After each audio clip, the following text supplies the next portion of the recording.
پاسوفا یک سوفان توجه برو قدم مارش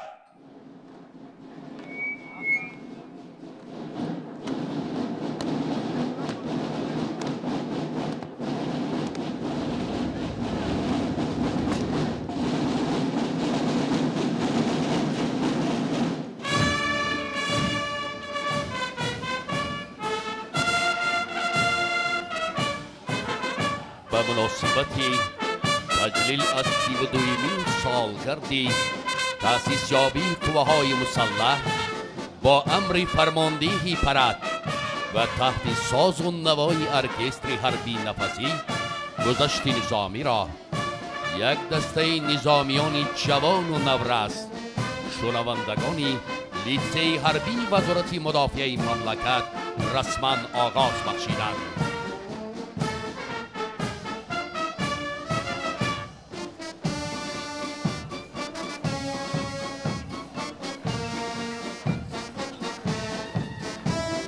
در پرتو سیاست خردمندانه بنیادگذار ارتش ملی سرفرمانده عالی قوه‌های مسلح ژنرال ارتش محترم امام علی رحمان نیروهای مسلح دولت نوبنیاد و صاحب استقلالمان امروز به حمایتگری مرزبون اجدادی و شاهستون تاجیکستان عزیز تبدیل یافته است.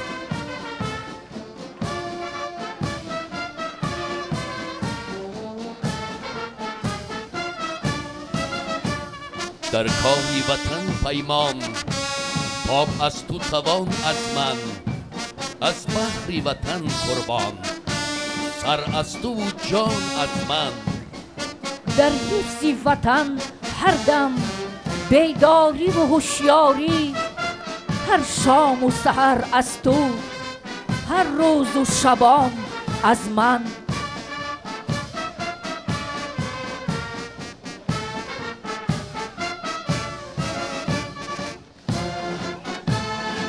در برابر یک گروه شنوندگان لیسه امروز در این پرد حربی افسران و عسکران جز و تام گارنیزون دوشنبه از جمله گوارد ملی پروکراتور جمهوری تاجیکستان اگنتی نظارت دولتی مالیاتی و مبارزه با کروپسیا اگنتی نظارت مواد نشآوری نزد پرزیدنت جمهوری تاجیکستان خدمات گمرک افسران دستگاه مرکزی وزارت مدافعت ستاد ژنرالی قوه‌های مسلح هیئت شخصی قشون‌های خشکیگر قشون‌های زود عمل قوه‌های حربی هوایی و مدافع ضد هوایی بتالون‌های تعینات مخصوصی وزارت مدافعت خدمتچیان حربی وزارت عدلیه ساختارهای زیرتابع وزارت کارهای داخلی کمیته حالت‌های فوق‌العاده و مدافع گرشتنی قشون‌های داخلی قشون‌های سرحدی کورسانتان مؤسسه‌های عالی تعلیمی حربی ساختارهای قدرتی و مقامات حفظ حقوق کشور زنان و بانوان ارتش ملی و واحدهای تعینات مخصوصی کمیته دولتی امنیت ملی که شماره عمومی آنها را زیاده از 10,000 نفر تشکیل می‌دهند گذشت نظامی دایی می‌نمایند.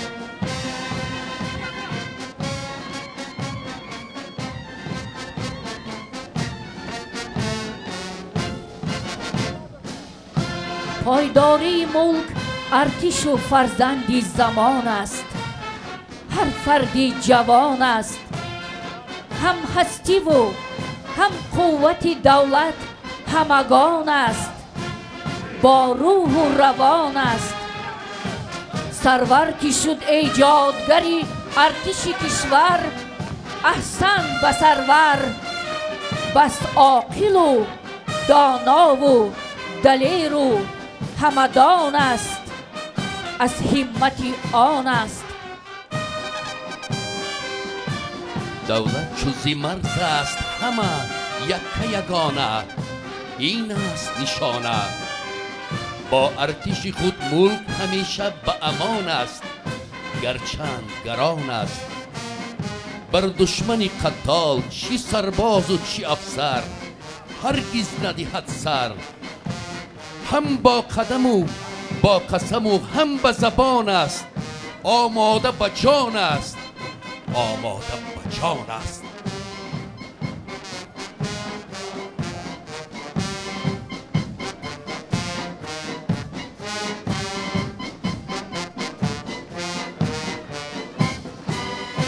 خوشبختی دولت و ملت و ساکنان این سرزمین مقدس است که امروز قدرت و توانایی تمام ساختارهای قدرتی و مقامات حفظ حقوق مملکت به طلبات زمان معاصر مطابق گردانیده شده. عین زمان خدمتچیان حربی قوه‌های مسلح جمهوری با اراده قوی و آماده باشی خوب جنگی از هر لحاظ تحکیم و تقویت یافتند.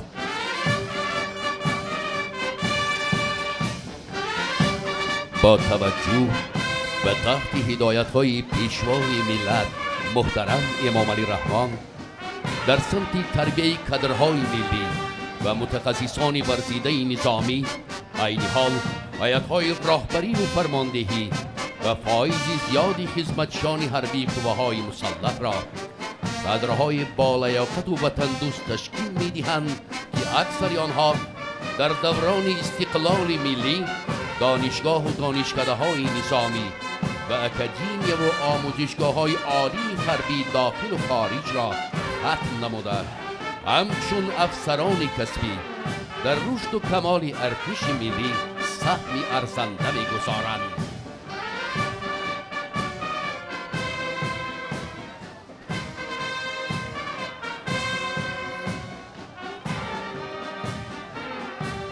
قسم به نام مادر و به ملتم، قسم به نام سرور و به دولتم، قسم به قطره‌های خونی پیکرم، قسم به هر مقدسات کشورم.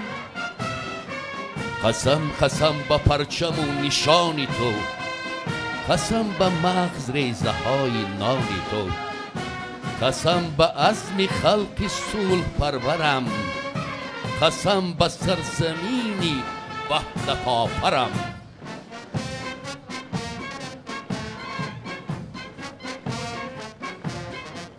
امروز هیئت شخصی و هر یک افسر و سرباز ارتش ملی ساختارهای قدرتی و مقامات حفظ حقوق مملکت با ننگ و ناموس وطنداری، خودآگاهی و خویشتن شناسی، صداقت و وفاداری و با عزم و اراده قوی منفیت‌های ملی، ثبات و آرامی ساکنان مملکت و هر وجب خاک پاک مقدس این سرزمین اجدادی را از هر گونه خوف و خطر محافظت می نمایند.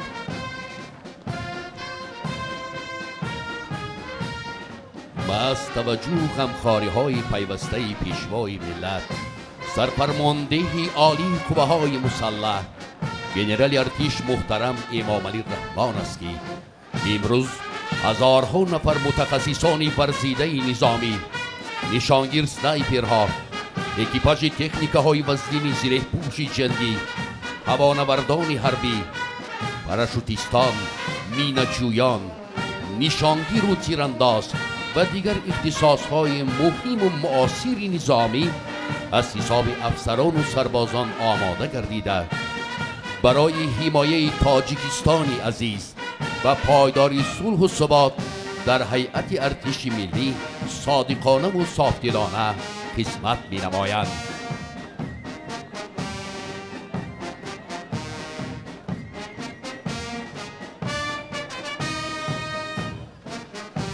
هست پایداری ارتش همه تاریخ وطن، مهنت و زحمت و آر و شرف خلق کهن. پیشوا سرور ارتش پی تدبیر وطن، لازم آید بدهیمش سر و جان و دل و تن. کرد سوگند به صد تنتنه با نام وطن، باش هوشیار، تو یک دم زی وطن چشم نکن. مرزی ما مرزی دل و دیده و دیداری وطن. هر زمان صوتی متنتن پی هم پای زدن. امر خدمت به همه شرط چوی قرضی وطن. هست تیار به خدمت همه چی مرد و چی زن. در دفاع وطن آماده جوانانی بهار، جان برای شرف و ننگی وطن کرده شعار.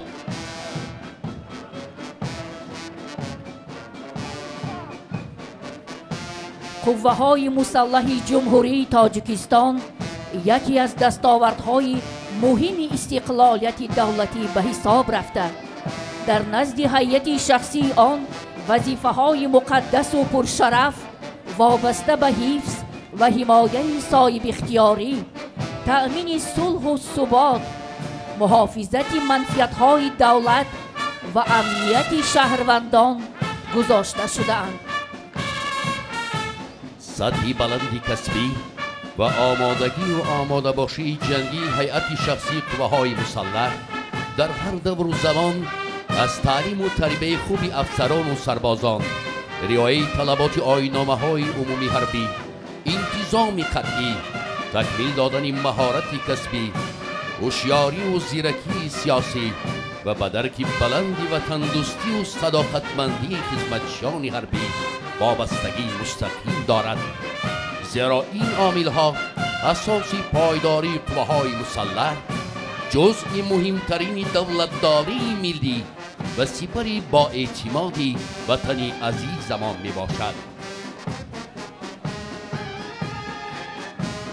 سرباز وطن هوشیار به مرزی وطن است. ناترس و دلیر و جان فدای وطن است. در جنگ به دشمنی وطن مظفر است. تن کرده سپر به جان هر هموطن است. سرباز وطن محافظی این وطن است. شیربچه و شیرپیکر زوری وطن است. هر دشمن گر به قصد غصبی وطن است. ره گم زده و شکسته و در بدر است.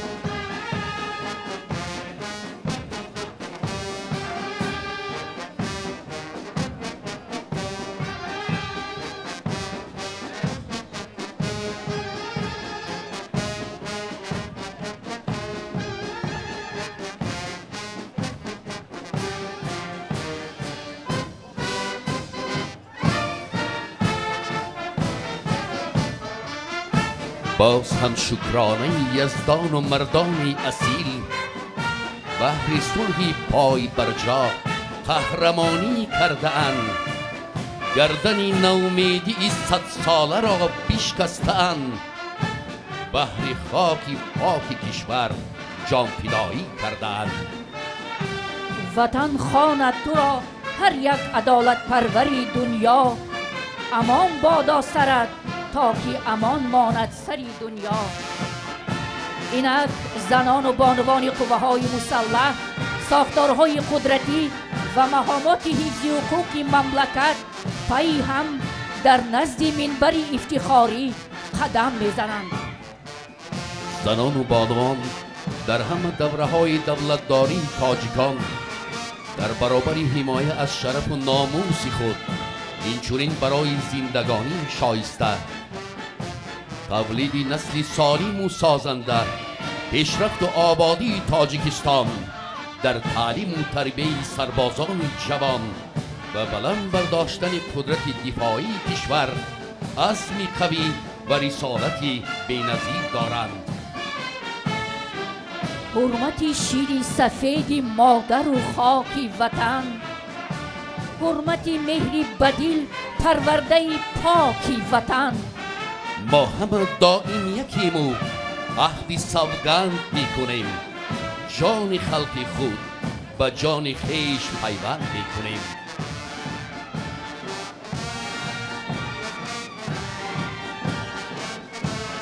امروز مردم شریف تاجیکستان صاحب اختیار در سیمای خدمتچیان غربی قوه‌های مسلح مملکت فرزندان باننگ و ناموس و دلیر و شجاع خود را می‌بینند و خدمت‌های شبانه روزی افسران و عسکران میهن را قدر کرده از محافظان وطن خویش افتخار می‌نمایند. واقعا امروز با سرفرازی و اعتماد و باوری می توان گفتیم قوه‌های مسلح تاجیکستان دیگر نه آن ارتشی است که سالهای 93 اصل گذشته بود، بلکه در دوران استقلال دولتی ارتش ملی تاجیکستان عزیز با سبقهای اندوخته و تجربه کسب نموده علاقه سنجش‌های سخت و سنگین را پشت سر کرده تحت راهبری سرور غمخوار خود پیشوای ملت محترم امام علی رحمان در روحیه صداقت به وطن کنستیتوسیا پرزیدنت کشور سوگند حربی و در جاده اجرای تمام وظیفه‌های پرمسئولیت خدمتی به کفیل بی‌خطری دولت و ملت تبدیل یافته است. ما چو سربازی وطن با عهد و پیمان صف کشیم، حامیان کشوریم و تحت فرمان صف کشیم. کار تشکیل ارتش ملی ما سرورزی هیچ بهر امر پیشوای تاجیکستان صف کشیم. خدمت ما در وطن هر فرد را مردی کند، امر و فرمان است بهر قرض وجدان صف کشیم. در دفاع منفیت‌های وطنداران مدام بهر حفظ قدر و آزادی انسان صف کشیم.